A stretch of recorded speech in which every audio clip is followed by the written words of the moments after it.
Hey everybody, Mike Slifer here in the First Lord Forecast Center. We certainly still have a lot to talk about when it comes to Aaron, some lasting impacts on the surf, but also the return to some muggier days and maybe another preview of this fall weather that we've been experiencing as of late, certainly feeling a bit more like fall. So Aaron, right now, post-tropical. What does that mean? Well, essentially what that means is that it's interacted with the jet stream at this point in time. A tropical storm or hurricane is a warm core system. It's vertically stacked. As these storms move north into the mid latitudes, they start to interact with the upper level winds, which tends to uh, basically help them transition out of being a hurricane or tropical storm.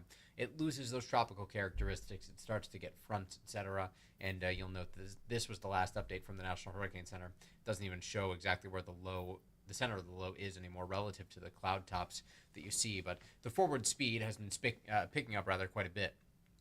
As that speed picks up, what happens is, it moves away from us obviously more quickly, and that's part of the reason why the impacts now are less than they once were. Small craft advisories are still out for the entire ocean from New Jersey to Maine, with some high surf advisories out too. So in the surf zone, so that's going to be a little bit out from the shoreline, 5 to 12 foot waves are still possible. Dangerous rip currents are going to be top of mind for the south shore of Long Island, parts of the Jersey Shore, all the way up to Maine, not only tomorrow, but perhaps even into Sunday too. So your first alert if you're traveling to those regions, just keep in mind that rip currents are still part of the conversation. And we still are keeping our eyes out for maybe some minor flooding in Fairfield County during the high tide cycle, which peaks about 2 hours from right now.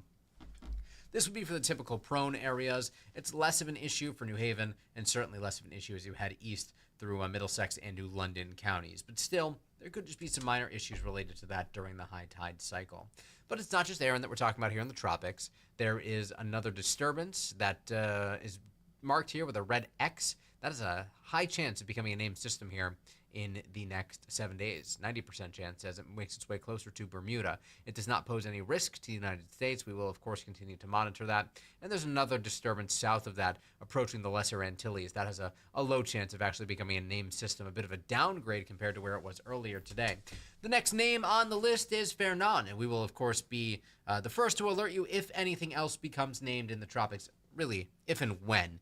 The tropical season is still heating up. It peaks on September 10th, but typically we see the most activity through late August and into early, even mid-October. So, this is when we are expecting to see more things spin up in the Atlantic. After the cool day yesterday and with today's temperatures, we are still running 2.3 degrees below average. And when it comes to rainfall, we're still running a bit drier than average, too. Many towns today peaked in the mid-80s. Even along the shoreline, we made it to 84 in Groton, 86 in New Haven. A little bit warmer than we were expecting with that offshore wind and all the sunshine certainly helping. But 83 at Bradley International, that's the number we're really focused on here. Because that is exactly what averages today for the Hartford area. But note that typically we would have low temperatures in the low 60s. It was 50. That's still above the record by 9 degrees. And we fell 10 degrees shy of the record high of 93. But all things considered, closer to average compared to where we've been. Take a look at where the low temperatures were this morning. Basically, if you were inland, you were right around 50, mid-50s through our southern four counties with some upper 50s sprinkled in. But certainly a cool night out there last night. It really was a great night to sleep with the windows open and let that fresh air in. Here's where I can view right now in Hartford, still 67 degrees, up significantly from where we were yesterday. Here's a live look at our ICAM in New Haven, where it's 73, calm winds. Now, these numbers that we're telling you right now are much more typical of mid to late August. 68 right now in New London, southeasterly winds at 7 miles per hour. And across Connecticut, we see temperatures in the upper 60s with some lower 70s sprinkled in. This is what we would typically see. As a point of reference, this is higher than any temperature that we saw during the day on Wednesday. So it's been a cool August. This will likely be our first cooler than normal month since November of 2023. That's right, over a year and a half of every single month being warmer than average. That streak is likely to break. So for the next several hours, we'll keep on dropping down through the 60s, and then we're forecasting temperatures tonight to be in the mid and upper 50s with low 60s possible along the shoreline. So still a good night to open up your window. Seasonably cool, not unseasonably cool like last night was. And it's also perhaps going to be just a little cool when you step out tomorrow morning.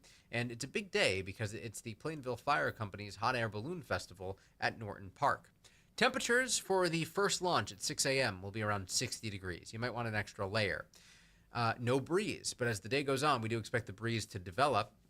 So in the afternoon for the evening launch there, we're still in the 80s, about 5 p.m., 81. 6 p.m., 79, down into the mid-70s thereafter. But essentially what we're expecting here is the breeze to develop. So while it's still a very comfortable day, certainly wind gusts will be up 20 to 25 miles an hour, especially through the afternoon and evening tomorrow. Temperatures otherwise forecast to top out essentially right around 80 in the Litchfield Hills on either side of 80 degrees, more in the way of mid-80s in the greater Hartford area and especially through parts of the Connecticut River Valley. And we even could see mid-80s as far east as, say, Ellington. 83 in Hebron, too. Otherwise, we're looking at temps in the lower half of the 80s throughout the quiet corner of Connecticut.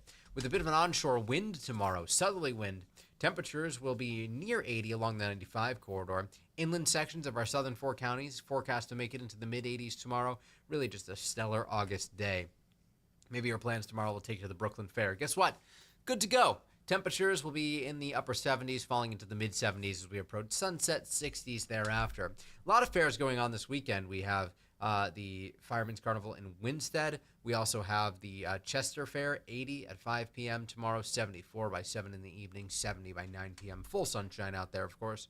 And Terryville has their fair going on too, 76 at 6 p.m., 70 at 8, 67 at 10. The Cheshire Grange Fair gets underway tomorrow. That will also be great. Anything you want to do outside tomorrow, great. You don't need to worry about that at all. High pressure as it shifts offshore will eventually bring more of a southerly component to our wind. So wind starts to be out of the south. And that means that we are going to eventually turn muggier ahead of an approaching front. This is 7 p.m. on Sunday. The front is still to our west. It sort of gets hung up there briefly, which keeps us completely dry on Sunday. However, you'll notice the stickiness returning to the air. Here's our dew point trend. They're back up into that muggy range Sunday, but especially Monday, with a big drop-off on Monday. Still some subtle timing differences in the frontal passage on Monday, but we do think showers are likely. The heaviest rain will certainly stay offshore. We're not really expecting much of an impact. In fact, these showers are looking pretty unimpressive, at least at this point in time. But be sure to check back in with Scott Gagliardi and Jill Gilardi over the course of the weekend. Temperatures, mid-80s tomorrow, lower 80s on Sunday, upper 70s Monday, but note those overnight temperatures back in the mid and upper 60s eventually. Tuesday, Wednesday, Thursday next week, we're talking temps that are more typical of mid-September with overnight lows in the 50s. Wednesday to Thursday next week looking great, temp around 52 overnight, near 80 by next Friday heading into Labor Day weekend. Shoreline highs, lower 80s next couple days, into the upper 70s Monday, falling into the mid-70s by Wednesday. Now the 6 to 10 day outlook, which brings us into and through Labor Day weekend, showing these shades of blue. So cooler than average. Something else that's worth mentioning here is that it also looks like it will be drier than average to our north and west. We're on the cusp of maybe equal chances of being drier or wetter than average, although we certainly could use the rain. Some signals do point that things could end up a little bit drier here. We did see an increase in the abnormally dry parts of our state on this week's drought monitor. This does not include the rain we saw earlier in the week, but that wasn't quite enough to knock out the deficits, especially in southern Connecticut. While we are still running a little below average for the month for the Hartford area, Bridgeport has been running below average not only for the month, but for meteorological summer and for the year.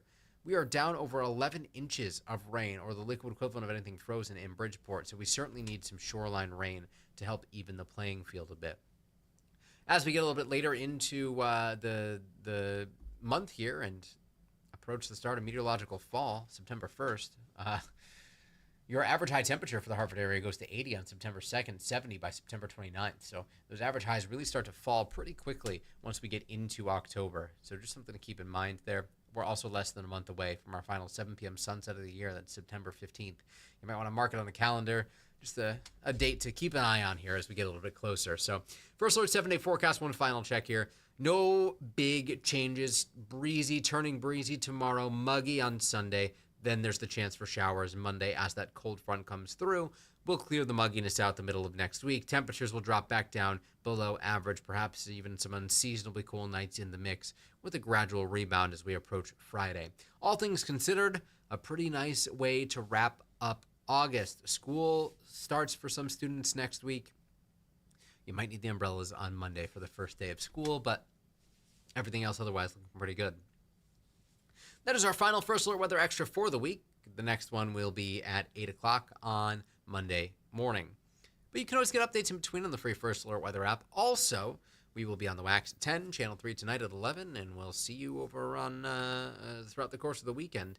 And, of course, back here on Monday, streaming live on WFSB+. Hope everybody has a great and safe weekend. Remember, rip currents are still a concern for Atlantic-facing coastline. That does include Rhode Island. So if you have plans to head to the beach, be sure to keep an eye on the surf conditions, heed any warnings, and stay safe.